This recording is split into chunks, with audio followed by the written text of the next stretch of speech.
Grabe naman yung talong mo, babe. Lumalaban. Wait lang, mamaya. Hello mga best friend! For today's vlog ay magluluto tayo ng Bicol Express! Nagprito nga kami ng talong dyan for toppings. After nga yan ay naggisa na rin kami ng bawang at sibuyas. Kapag okay na yung arikado, isusunod na natin yung karne. Magkano lang ang kilo ng mga karne sa inyo mga best friend? Mahal na din ba? Kami rin! Hindi ko nga alam kung bakit ito ang naisipan nilang bilhin eh. Ang mahal kaya nito. Sunod na nga yan ay lalagyan natin ng pamintang durog. Pagkatapos nga nun ay halu-haluin na natin. Cooking ina mo. After nga nating masisi yung karne mga best friend, isusunod na natin yung alaman. Ihalo-halo nga muna natin to. Tapos hayaan na muna.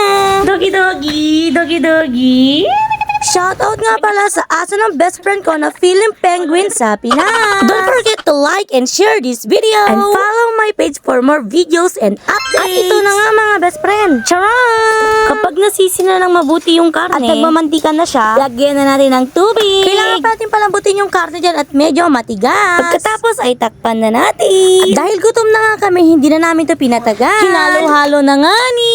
And lastly, ang gata.